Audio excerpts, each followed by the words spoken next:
Comment ils vont là? Ça date, ça doit faire quoi? 3 semaines qu'on s'est pas vu. Ouais, 3 semaines, je crois, ou deux. Non, 2 semaines. Euh, Aujourd'hui, les gars, on va parler d'immobilier. On va parler d'immobilier avec un expert, du moins une experte de l'immobilier, membre de l'entreprise Imorinov. Si vous ne connaissez pas Imorinov, c'est pas grave. Vous allez comprendre dans la vidéo qui ils sont. Mais sachez juste qu'en gros, c'est des magiciens de l'immobilier.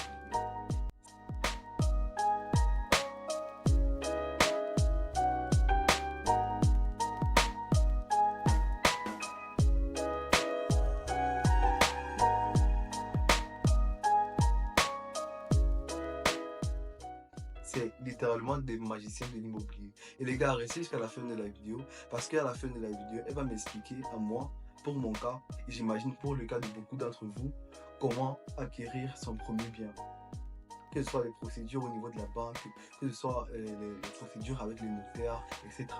Elle va nous expliquer pas à pas, du moins en gros, comment acquérir son premier bien immobilier. Donc, je vais vous demander de prendre une tasse de thé, une tasse de café, n'importe quoi, un paquet de popcorn et juste asseyez-vous et bon visionnage. On cherche le bien le plus moche. On ne peut pas savoir ce que tu sens. Nous, on est là pour faire du cash.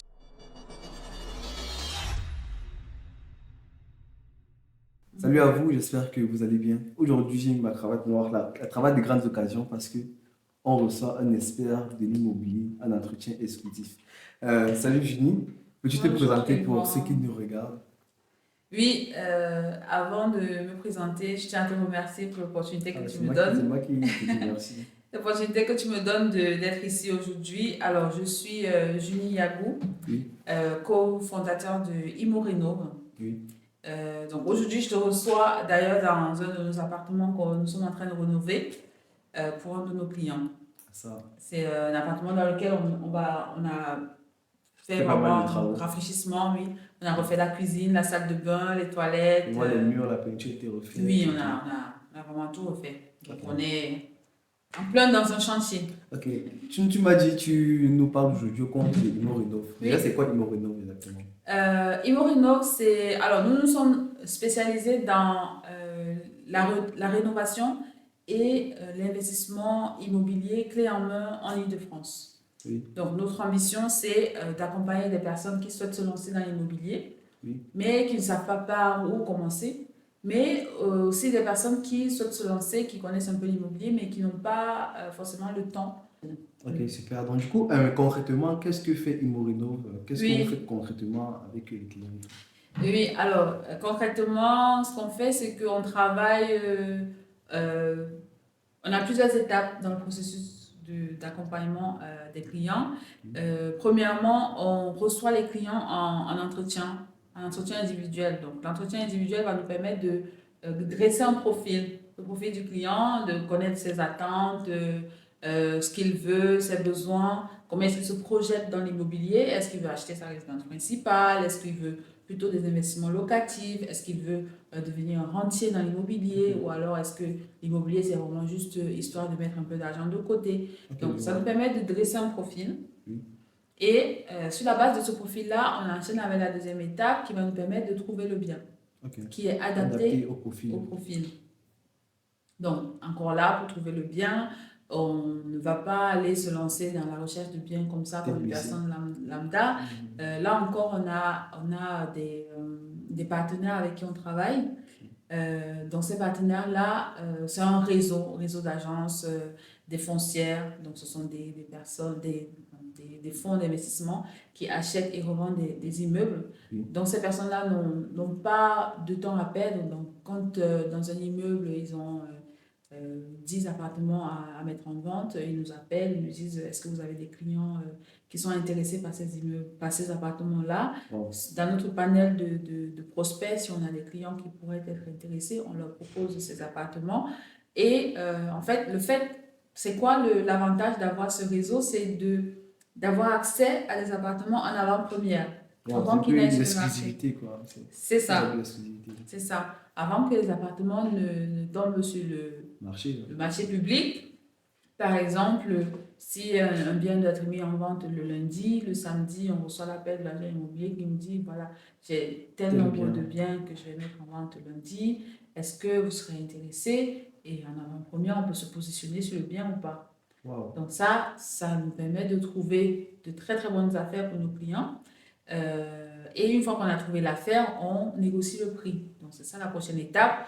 Il faut toujours négocier. On négocie partout. Donc nous, on est vraiment spécialisé dans la négociation.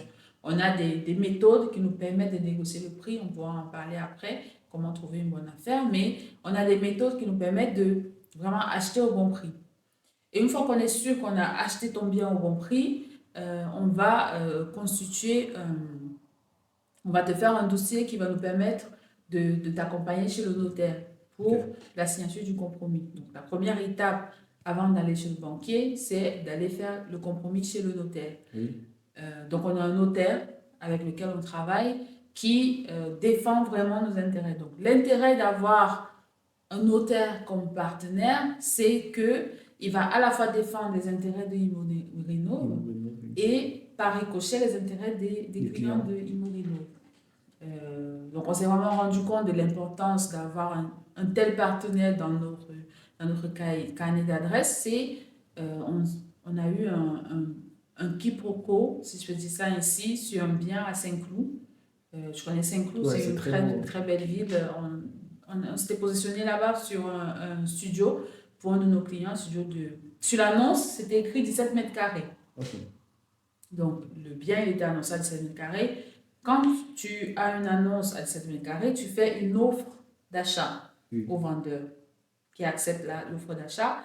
Et une fois que l'offre d'achat est acceptée, on fixe une date pour le compromis chez le notaire. Et pour aller chez le notaire, il y a un dossier qu'on constitue. Dans le dossier, entre autres, le vendeur, il doit te fournir le DPE, le diagnostic énergétique de l'appartement, dans lequel on sait dans quelle catégorie c'est, A, E, G, etc. Donc, la surface qui était annoncée sur l'annonce, c'était 17 mètres carrés. Dans le DPE, c'était moins. Et la différence, c'était plus de 5%.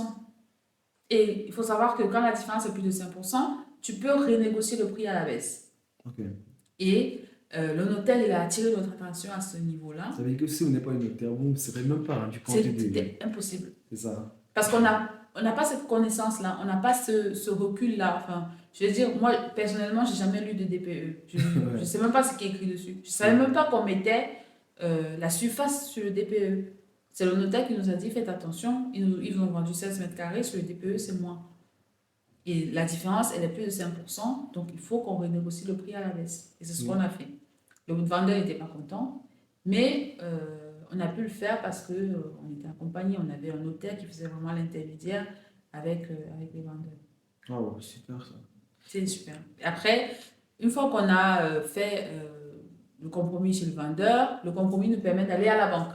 Il faut avoir l'argent, c'est le nerf de la guerre. Il nous faut de l'argent pour acheter. Donc, pareil, encore là, on a un réseau avec lequel on travaille. Nous, notre force, c'est qu'on accompagne nos clients pour aller chez le banquier, pour présenter le dossier, défendre son projet. On travaille vraiment en amont pour qu'on ait un dossier solide et qu'on sait à coup sûr, à 90%, voilà, que ça sera accepté, qu'on aura le crédit. Une fois qu'on a le crédit, on continue avec les travaux. Les travaux, ce n'est pas une mince affaire, ça fait peur à beaucoup de personnes, mais nous, on adore ça. On aime les travaux. C'est vraiment là où on s'éclate le plus, parce que ça nous permet vraiment de créer de la valeur. Parce que nous, notre but, c'est vraiment de créer de la valeur, de créer de la valeur pour nos clients, qu'ils se constituent un vrai patrimoine. Notre but, c'est pas de se faire de l'argent de poche tous les mois, de faire 100 euros, 200 euros. Nous, c'est pas intéressant.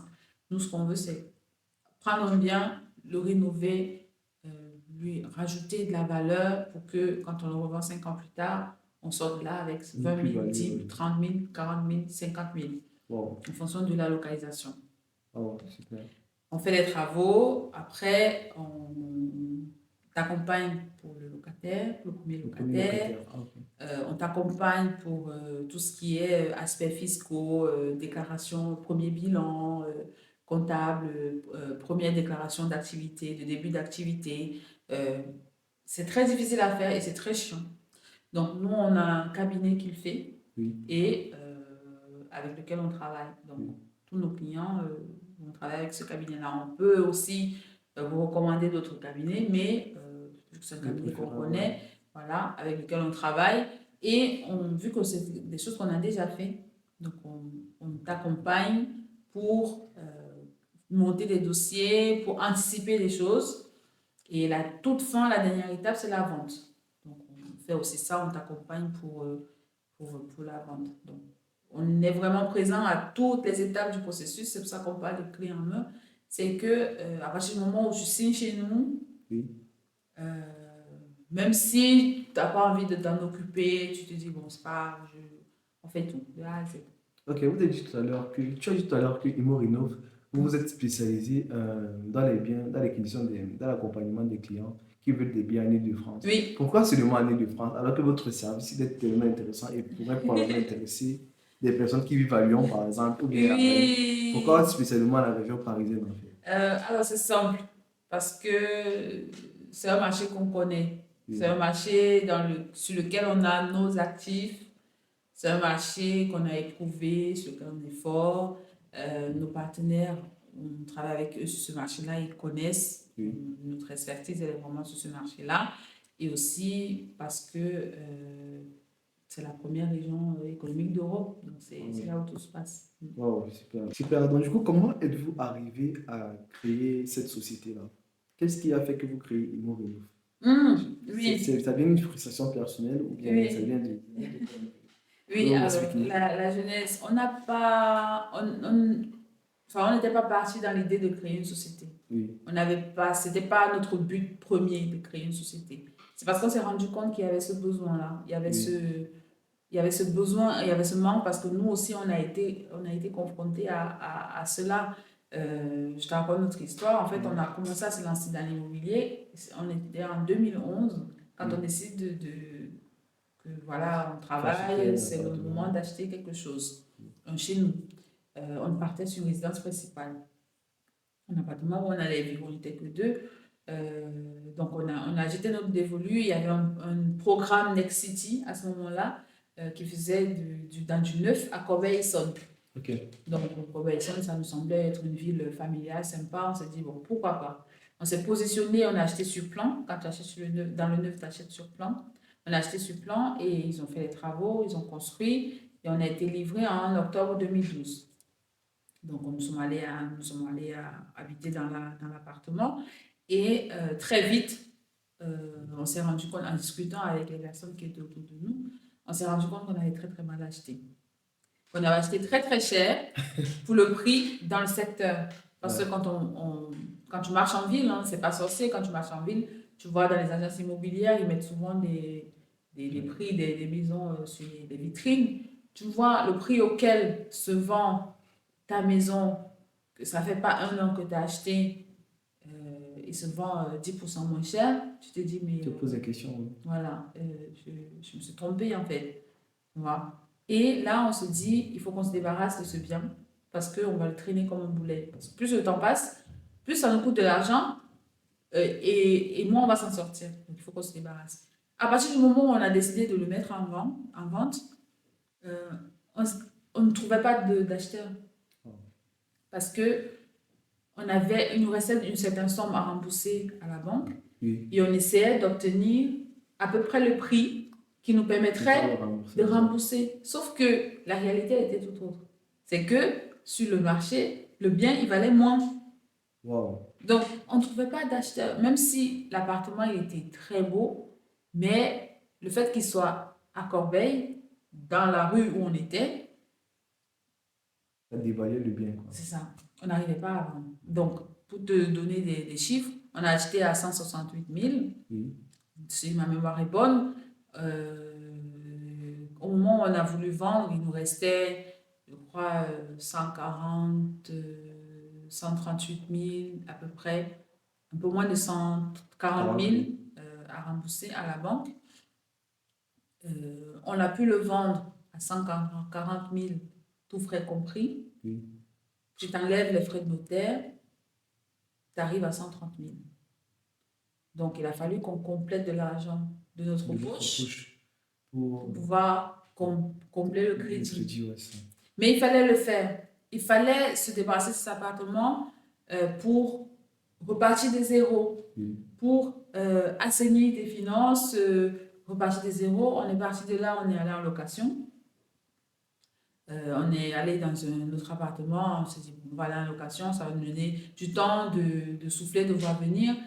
On s'est beaucoup renseigné sur l'immobilier. On a commencé aussi à acheter, à investir petit à petit, à tester des choses, tester le marché et à accumuler petit à petit de l'expérience. Et on s'est rendu compte en fait qu'il y avait peu ou pas de groupes qui proposaient le service qu'on propose là. L'accompagnement.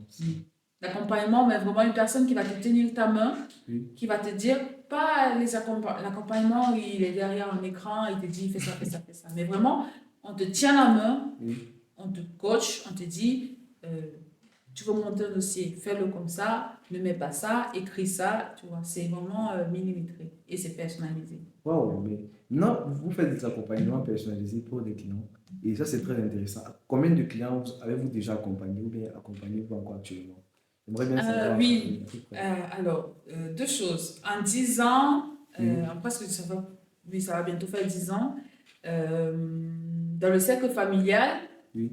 on est à 3 grandes maisons et une vingtaine d'appartements pour à peu près 7,5 millions de crédits levés. Oui. Ça, c'est dans le cercle familial. Donc, on a aidé les cousins, les oncles, etc. à investir. Depuis qu'on a lancé Imorinov, on a une quinzaine de clients qu'on accompagne Oui. pour une vingtaine d'appartements. Donc, il y a des clients qui ont 2, 3 appartements et on est à peu près à 2 millions de crédits levés.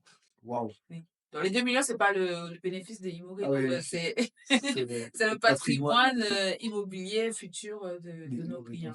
Wow, c'est incroyable. Parce que maintenant, quand tu dis ça, moi, quand tu dis des chiffres comme ça, moi, ça me donne envie de m'intéresser plus à ça. Oui. Dans mon cas personnel, comment je pourrais, comment pourrez-vous m'accompagner pour que je Oui. puisse avoir mon premier bien? Du coup, j'aimerais Ouais. bien savoir si. Deux choses. Mhm. Je pense que il faut se lancer rapidement dans l'immobilier Oui. parce que c'est vraiment la seule classe d'actifs qui suit l'inflation et qui est accessible aux jeunes qui n'ont pas beaucoup d'épargne. Donc, avec peu d'épargne, tu peux trouver des biens pas trop chers qui te permettront, dans 5 ans, de dégager une plus-value Wow. de 30 000, 40 000. C'est pas Wow. négligeable. C'est vraiment pas C'est négligeable. vraiment pas négligeable. Et moi, et aussi, il y a un avantage qu'on ne mesure pas, mais qu'on a en France, c'est que c'est vraiment le seul pays où l'argent est si peu coûteux pour investir dans l'immobilier. C'est vraiment le seul pays où tout le monde, avec un certain type de profil, on en parlera plus tard, mais tout le monde peut accéder au crédit, peut lever des fonds Oui. pour investir dans l'immobilier. Donc, il faut en profiter. Je ne sais pas combien de temps ça va durer, mais il faut en profiter là de cet effet de levier-là pour se constituer un patrimoine qui te permettra plus tard d'investir dans de diversifier tes investissements. Oui. Donc, là, je peux t'expliquer comment tu peux faire, comment tu peux créer 150 000 de rien. Ça, moi, vraiment, ça m'intéresse. Moi, c'est là Voilà, pour donc, ça. C'est là pour 150 ça. 000 de rien, comment tu fais? Tu es jeune, Oui. tu n'as pas beaucoup d'épargne, je Oui. te trouve un bien à 100 000. Ok. 100 000, c'est-à-dire 100 000 maximum. Je te trouve un bien à 100 000. On le rénove, on le met en location, je te trouve ton premier locataire. Au bout de 25 ans, même si, enfin, le but, quand on le met en location, c'est Oui. que le crédit s'équilibre avec le loyer. Ok. Donc, nous, on n'est pas dans une recherche de rentabilité mensuelle. Oui. Si on a un peu de rentabilité mensuelle, ça me permet d'avoir du fonds de roulement pour gérer les situations quotidiennes parce que faut pas se mentir, la gestion locative, elle est assez compliquée parce que tu peux avoir le WC qui est bouché, il faut faire venir le plombier, Oui. tu as le lave-vaisselle qui fonctionne plus, il faut le changer, etc. Oui. Donc, tu as besoin de ce fonds de roulement-là pour gérer ta location. Donc, l'excédent que tu auras de loyer te permettra de constituer ton fonds de roulement pour gérer cette location-là. Oui. Donc, le but, c'est vraiment que le bien s'autofinance. Le bien s'autofinance. Tu as un turnover de locataire, pendant 25 ans, tu le gardes. Admettons que tu le gardes, même si tu le gardes pas 25 ans, tu le gardes un certain nombre de temps. L'évolution du marché, qui est classique, fait que le bien, il prend de la valeur, forcément, parce qu'on a créé de la valeur dans ce bien-là. On a acheté peut-être un studio qu'on a transformé en 2 pièces, etc. On a créé de la valeur. Quand le bien, il prend de la valeur plus le temps passe, Oui. tu l'as acheté 100 000, tout compris. Tu as mis en location, le locataire, il rembourse le crédit. Tu le revends 150 000, tout compris. Oui. Donc, 150 000 qui rentrent dans ta poche. Donc, on a enlevé les frais, etc. Tu donnes l'argent de la banque. Tu te 100 000 de patrimoine, 50 000 dans ta poche. Si, quand tu vends, parce que tu as pris à crédit 100 000 et que tu dois rembourser peut-être 120 000, imaginons, Oui. tu as pris à crédit, tu rembourses un certain nombre d'années, tu vends 150 000. Si ta marge, même si elle est que de 30 000, C'est déjà énorme. Hein. tu as créé 30 000. Oui. De, De rien. tu n'as rien fait. Le locataire, il a payé ton crédit et toi, tu as empoché 30 000. Wow. Pourquoi est-ce que tu ne te lancerais pas? Ça, c'est. Il faut Non. se lancer. Moi, C'est tu le m'as convaincu, moment. en fait. C'est Tu le m'as convaincu. moment. Mais du coup, tu as beaucoup parlé de crédit, tu as parlé d'avoir accès au crédit grâce à la banque. Comment est-ce qu'on peut avoir accès au crédit? Comment se constitue un bon profil Oui, pour que le banquier soit favorable ouais, au crédit? Et oui, je ne sais pas s'il faut avoir un CDI ou bien un CDI, je ne sais pas trop comment. oui. Bref, C'est tu un peux donner mythe. des conseils. Oui, ça, c'est un mythe. En fait, il faut déconstruire le mythe du CDI de 3 000 euros brut mensuel. Il faut déconstruire ce mythe-là parce que tout le monde, Oui, enfin, tous les profils, tout profil peuvent obtenir un crédit. On a travaillé avec des personnes qui étaient entrepreneurs, des CDD, des personnes au chômage, des personnes qui avaient un titre de séjour d'1 an. bon, Donc, enfin, le banquier, en fait, il semble, entre guillemets, hein, ce qui l'intéresse, surtout, le banquier, c'est ta gestion financière. C'est ton profil financier. C'est comment est-ce que tu gères ton argent au quotidien? Comment est-ce que tu gères ton épargne? Lui, le banquier ne te connaît pas. Il faut que tu gardes à l'esprit que le banquier, il va se baser sur tes relevés de compte pour te dresser un profil. Il va dire, OK, monsieur Yvan, vous voulez prendre de l'argent chez moi, d'accord. Mais moi, je ne connais pas qui vous êtes. Pour savoir qui je suis, je prends ton brevet, ligne à ligne. Mais quand je dis ligne à ligne, c'est ligne à c'est ligne. vraiment l'inali. Donc, tout ce qui est... il va vraiment décortiquer ton relevé de notes, de ton relevé de compte. Compte. Et ce qu'il veut voir dedans, c'est est-ce que ce monsieur, il est prévenant? Est-ce que c'est un bon gérant? Est-ce qu'il s'est anticipé? Et comment est-ce que le banquier sait que tu sais anticiper? En voyant comment tu dépenses ton argent, voir si tu gardes ton argent en épargne. Il va regarder ton épargne. Il va aller voir, il gagne 1000. Oui. Est-ce qu'il pense à mettre au moins 50, 100 de côté? Est-ce que il dépense de manière Impulsif. impulsive? Est-ce qu'il joue à des jeux, des paris sportifs? Est-ce que il y a une chose Oui. dans notre communauté que j'ai vue dans chez beaucoup de relevés de comptes que j'ai reçus, les tontines. Wow. Ça, il faut arrêter. Il faut arrêter les tontines. Non, c'est pas bon. Faut... La banque n'aime pas ça, en Le fait. banquier ne sait pas ce que ça veut dire. Ah oui, c'est vrai, c'est pas transparent, en fait. Et lui, il voit 500 euros qui arrivent sur ton compte, il voit 500 euros qui s'en va, il voit 1000 euros qui arrivent, il voit 1000 euros qui s'en va. Il se dit, mais il trafique quelque chose, ce monsieur. Pourquoi est-ce qu'il y a autant de mouvements de sommes aussi importantes sur son compte? Donc, il faut vraiment assainir, il faut avoir les comptes les plus clean possibles. Je sais pas si je peux te raconter l'histoire d'un de nos clients qu'on a eu. Oui. j'avais reçu, on a retardé son projet Oui. parce que ses relevés de compte, ça n'allait pas.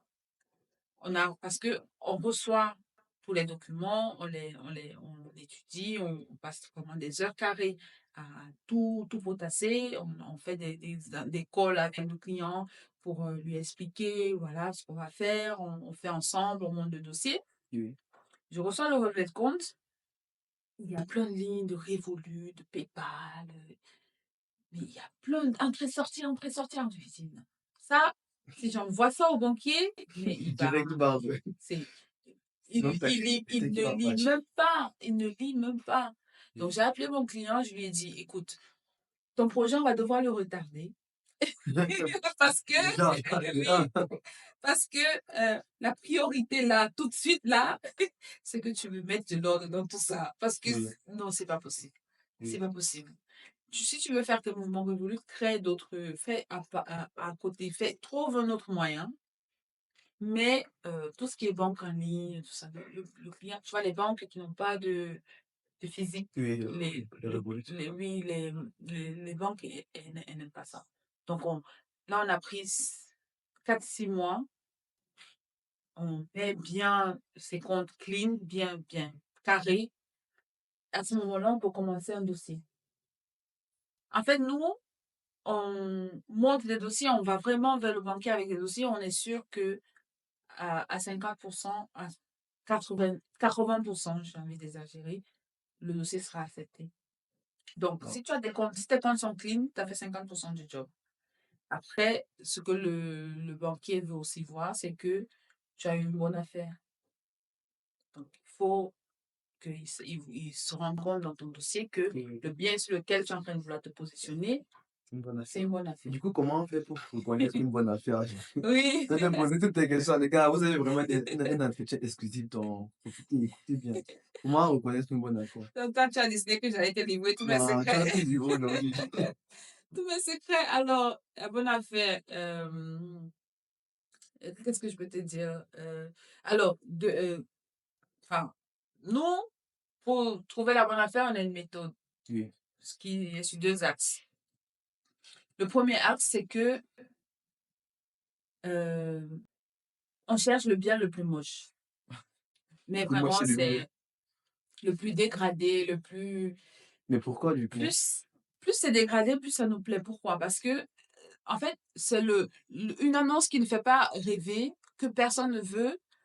Tu n'auras pas beaucoup de concurrence. Oui. Le vendeur, ça va faire peut-être 1 mois qu'il essaie de vendre ou 2 mois qu'il essaie de vendre. À ce moment-là, tu es en position de force. Quand tu arrives, tu peux négocier ton prix. Tu peux lui dire, tiens, voilà combien j'ai pour mon bien et c'est cette somme-là que je vais te donner. Là, la première méthode, c'est vraiment partir, c'est par le bas. Donc, tu pars du prix, tu essaies d'avoir le prix le plus bas Bas possible en fonction de l'état du bien. Et ça, mais pour le faire, ça, il faut que tu fasses venir un artisan qui va à peu près te donner un devis sur tes travaux envisageables pour que tu vois si avec le prix, tu rentres dans ta marge ou pas. Donc, avec le prix que tu négocies. Oui. L'erreur que beaucoup de personnes font quand ils commencent, c'est que ils se projettent eux-mêmes dans le bien.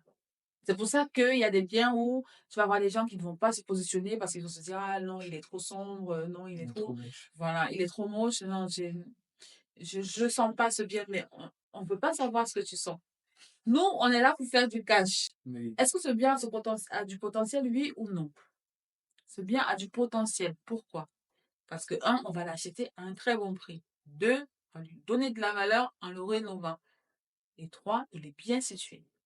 Oh. Comment tu sais que ton bien est bien situé? Ça me permet d'embrayer sur la deuxième méthode. Oui. C'est, du coup, tu pars par le haut. Donc, tu vas te renseigner autour de toi, autour du secteur dans lequel tu veux acheter ton bien pour savoir à combien se vend le bien que tu es en train de vouloir acheter une fois rénové. Rénové, ouais. Tu vas voir à peu près combien tu vas voir les agences immobilières, tu vas regarder un peu sur le bon coin, les annonces sur ce loger, tu regardes à combien se vend. Et il y a aussi un site qui est très bien, c'est la base des notaires en Mhm. France, où on répertorie tous les biens avec les prix auxquels ils ont été vendus, les informations de surface, etc. C'est vraiment très, très bien fait. Oui. Là, tu as toutes les informations de ton bien. Tu sais à combien tu peux le vendre si tu Oui. le rénoves. À partir de là, tu enlèves les frais de rénovation, Oui. tu enlèves les frais de notaire et tu enlèves ta marge parce que tu dis, OK, j'ai envie de faire une marge de 30 000, de 20 000, tu enlèves Oui. ta marge et tu tombes au prix auquel, ton prix plafond, au prix auquel tu ne Tu peux peux pas monter. dépasser. Ouais. Voilà. Oh, c'est vraiment intéressant ce que tu me dis là. Mais du coup, j'imagine qu'il y a des personnes qui sont intéressées, qui nous regardent, qui sont intéressées. Quel conseil donnerais-tu à des personnes qui ne connaissent rien de l'immobilier, qui voudront et qui veulent se lancer dans l'immobilier? Quel conseil peux-tu leur donner Mais pour qu'ils se lancent? alors, la première chose, c'est il faut se lancer. Oui, Il faut passer à l'action. ok, Ça paraît anodin comme ça, mais il faut arrêter de se dire je vais, il faut le faire. ok, La deuxième chose, c'est il faut se faire accompagner. oui, C'est quand je dis il faut se faire accompagner, mais vraiment parce que nous, on a fait beaucoup Plusieurs. d'erreurs parce que on a fait une grosse erreur au départ, une mise de départ, mais vraiment catastrophique parce qu'on ne s'était pas fait accompagner. Se faire accompagner, c'est pas forcément aller vers des entreprises comme Imorino pour se faire accompagner. Se faire accompagner, c'est aussi aller vers des personnes de la famille qui sont déjà passées par là, qui ont déjà fait des investissements. Il faut essayer un peu de comprendre comment ils ont fait, enfin, de profiter un peu de leur expérience, de leur expertise, euh, pour gagner du temps dans le processus. Parce que on parle quand même de grosses sommes. Donc, oui, si on se plante en beauté.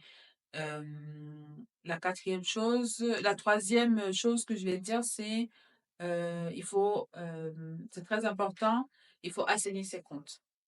ok, Ça, je le dis, mais vraiment, j'insiste, mais vraiment, il faut s'assurer que tu as une gestion saine, mais vraiment très, très saine de tes comptes, que sur ton compte, ton relevé de compte principal, tu dois avoir 3 lignes, enfin, tu dois avoir, oui, 3 principales lignes. Une ligne de ton salaire, de oui, ton revenu, peu importe lequel, une ligne de tes charges, enfin une ligne, ça peut être plusieurs lignes de tes charges, mais oui, vraiment que ce soit clair, eau, électricité, crédit, voiture, etc. Et, et éventuellement, une ligne, peut-être enfin, un achat, un truc. Mais vraiment, ton compte doit être très ça propre. doit être clair. Et puis vraiment, Oui, en fait, tu très dois net. pouvoir expliquer tout ce qui est sur ton compte, tous Oui, les entrées-sorties de grosses sommes d'argent, oui, un peu dans tous les sens. Les banquiers, il n'aime pas trop. ils n'aiment pas ça. Waouh, Et il faut le faire le plus tôt possible. ok. Faut, Le plus tôt possible. Faut pas attendre quand on est jeune et qu'on commence dans la vie. On a le temps de se lancer. Il faut pas attendre qu'on a beaucoup de charges et qu'on a la vie qui nous pèse déjà sur les épaules. Ça veut pas dire que quand on a beaucoup de choses, on peut pas le faire, hein. Il y oui, a pas de moment, mais quand on c'est plus commence, facile. plus tôt on commence, C'est- et voilà, mieux c'est, et on devient, on accumule du patrimoine euh, plus longtemps. Et voilà, donc du coup, à 40 ans, tu peux être. Ah, si tu commences maintenant, toi, Oui, à 45 ans, oui. tu peux être rentier. Waouh, c'est incroyable ça. C'est incroyable le fait des conseils que tu viens de me donner là concernant l'immobilier. Moi, je connaissais pas beaucoup l'immobilier pour dire vrai, je connaissais pas tellement. Je savais à peu près ce qu'il fallait faire, mais Oui, je ne connaissais pas exactement. Et le fait aussi de se faire accompagner, comme tu dis, oui, c'est vraiment très intéressant. Donc, du coup, c'est pour ça que je vais mettre son contact, son adresse mail en description de la vidéo. Si vous avez envie de contacter Imo Reno, n'hésitez pas à passer par son adresse mail. Écrivez et elle vous répondra dans les mais c'est un plaisir, Eugénie. mais c'est moi, C'était vraiment un plaisir. J'ai pas mis c'est la moi cravate qui pour te rien. remercie. Donc, Je te remercie. Je te remercie. on se dit à plus pour une Un nouvelle vidéo plaisir. avec un nouvel invité.